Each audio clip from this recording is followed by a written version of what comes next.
번듯한 일자리라고 하는 것이 뭘까요? 번듯한 일자리? 번듯한 일자리. 대기업이죠, 대기업. 공기업. 전문직이거나 뭐.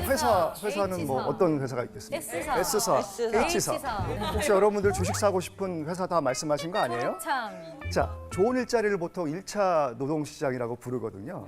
여러분들이 말씀하신 그런 회사들은 대기업의 정규직 일자리를 보통 말하죠. 아, 맞아요. 자, 그런데 여기서 중요한 질문이 있습니다.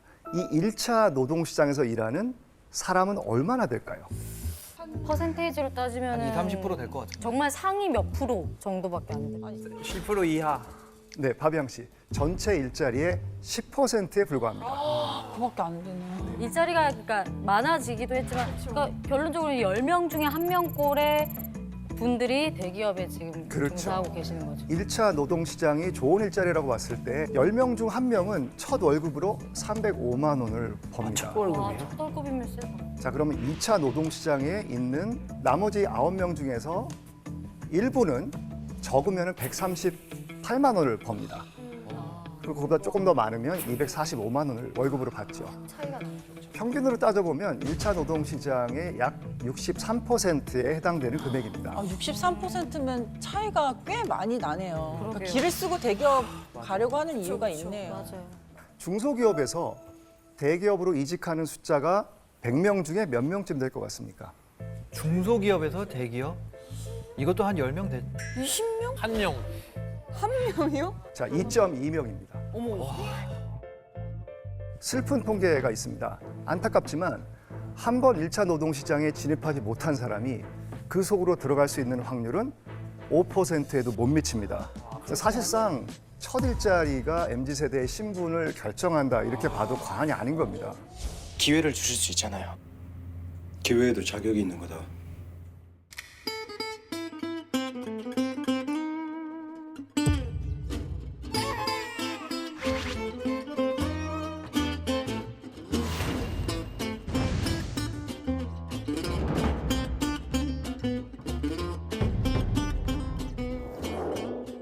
근데 그렇게 되면 우리 세대에는 숨 막힐 수밖에 없죠. 근데 그런 일자리는 누가 들어가는 거예요? 자, 기술을 개발하는 기업들, 요즘 제일 잘 나가는 IT 업체들, 반도체, 전자회사들은 많은 인력을 필요로 하겠죠. 네. 게다가 기술이 발전하니까 어떻습니까? 작년에 저희가 언택트 시대를 경험하지 않았습니까? 코로나 사회를 살면서 뭐 쇼핑도 온라인으로 하고 맞아요. 뭐 은행 거래도 온라인으로 하고 맞아요. 그 얘기는 뭐냐면 사무직, 관리직 직종들이 다 줄어들고 있다는 것을 말하는 겁니다. 그렇다 보니 어떨까요? 이 좁은 문을 놓고 낙타가 바늘구멍으로 들어가는 것처럼 아주 치열한 경쟁을 거쳐야 하는 겁니다. 표를 하나 보여드리겠습니다. 부모의 사회 경제적 지위가 대학 진학률에 미치는 영향에 대해서 보여주고 있습니다. 부모가 대졸이거나 사무직에 종사하면 50점을 부여를 하고 2년제 졸업생이거나 판매직이면 40점을 주고 고졸 혹은 블루칼라의 경우에는 20점을 주는 방식으로 사회 경제적 지위를 저희가 한번 수치화해봤고요. 자녀의 4년제 대학 진학 비율을 분석을 해봤는데 자, 보실 때 어느 쪽의 자녀가 학벌이 더 좋나요? 그렇죠. 높을수록. 아무래도. 자, 그러면 개천에서 용이 났나요? 아니면 부모의 신분을 따라갔나요? 거의 부모의 신분을 따라갔다 봐야겠네요. 학벌이 좋고 화이트 칼라 직업을 가진 부모일수록 자녀들의 학벌도 높은 경향을 보였죠. 그러니까 이런 걸 보고 세습이라고 하는 거죠. 부모의 능력을 받아서. 저는 이런 상황을 보면 떠오르는 게 있어요. 뭐죠? 너희 아버지 뭐 하시노? 너희 아버지 뭐 하시노? 연계 꿈나무. 저 솔직히 하트하는 줄 알았어요. 제가 볼을 잡아야 됩니다. 잡을 수가 없으니까. 자, 영화 친구의 대사인데 김광규 씨가 대사한 것이죠. 다들 아시죠? 그런데 이 기성세대가 자녀들한테 물려주고 싶었던 것이 부동산이나 돈만이 아닙니다. 기성세대가 물려주고 싶은 또 하나의 중요한 것이 바로 취미입니다. 취미? 취미를 자녀에게 물려줄 수 있다는 말 이해 가능하세요? 취미를요? 저런 거 있잖아. 공부 잘하는 사람들 보면 취미가 뭐예요? 공부입니다. 배부른 소리입니다. 우리 때는 취미가 어디 있어요? 먹고 살기 바빠가지고. 몇 살인 거야, 대체? 취미 한다고 그런 게 없었어요. 프랑스의 사학자 피에르 브루디에를 한번 보여드리죠. 이분이 문화자본이라는 개념을 소개를 했는데요. 그게 뭐예요?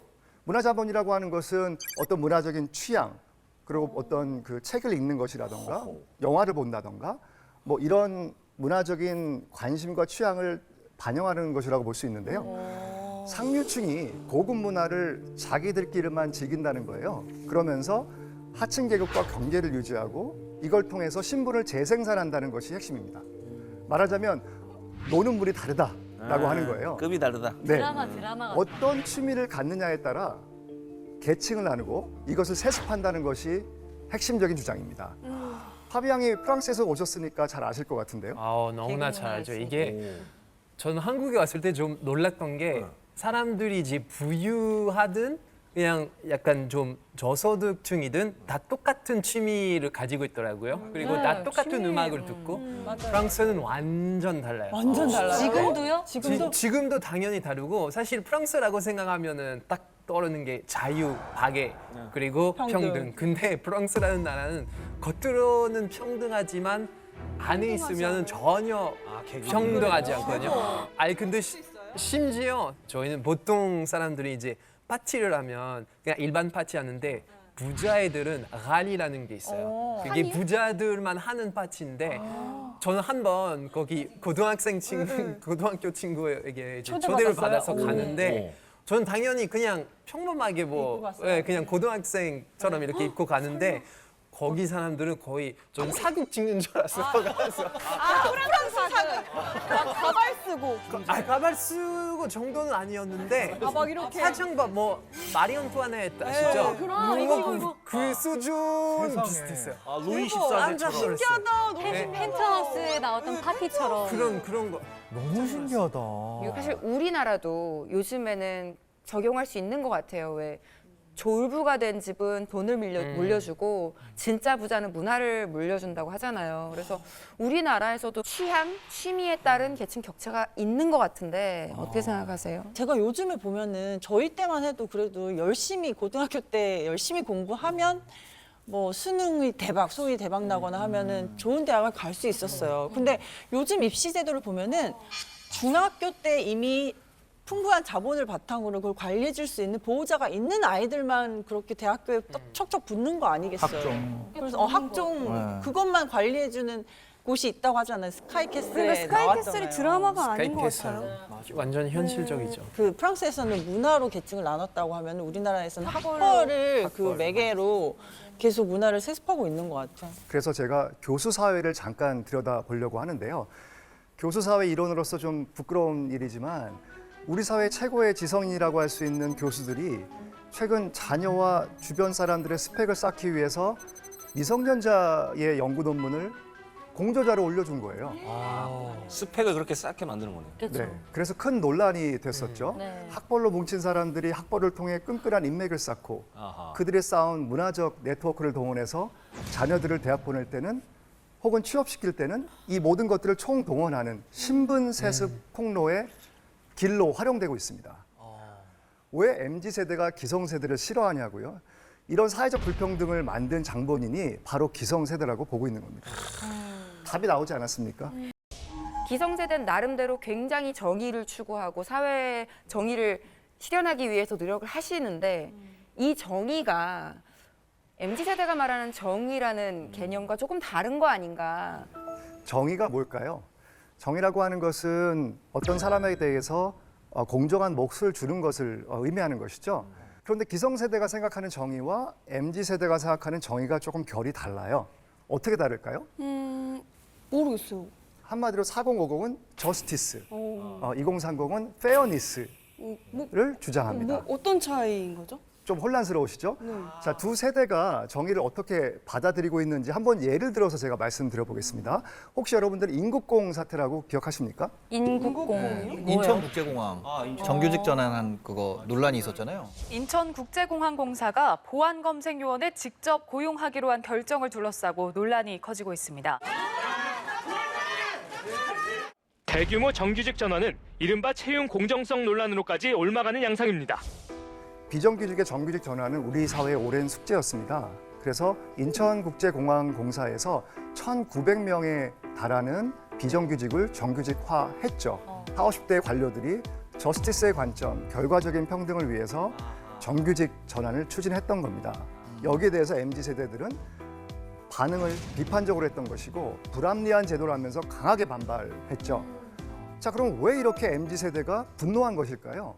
이 인국공 사안 때문에 막 국민청원도 올라오고 그랬던 걸로 아는데 이게 참 어느 한쪽이 맞다고 할 수 없는 어려운 문제인 것 같아요. 맞아요. 이제 기존에 이 공사에 들어가기 위해서 열심히 공부하고 준비했던 사람들 입장에서는 내가 이렇게 스펙 쌓고 열심히 노력하는 동안 이런 노력을 하지 않은 사람이 어떻게 시험도 치르지 않고 그렇게 바로 정규직이 될 수 있냐, 이건 역차별이다라고 주장할 수 있는 거고, 또 혹시라도 이것 때문에 공채 규모가 줄어들지 않을까 하는 우려도 있었고, 누이 좋고 매부 좋고가 좋은 게 아니라 이 절차가 공정해야 된다는 거죠. 맞아요. 20대한테는 투명해야 되고. 맞아요. 절차의 공정성으로 투명함이 더 중요했던 것 같아요. 그렇죠. 자, 그런데 꼰대 세대인 보라의 입장에서도 할 말은 있습니다.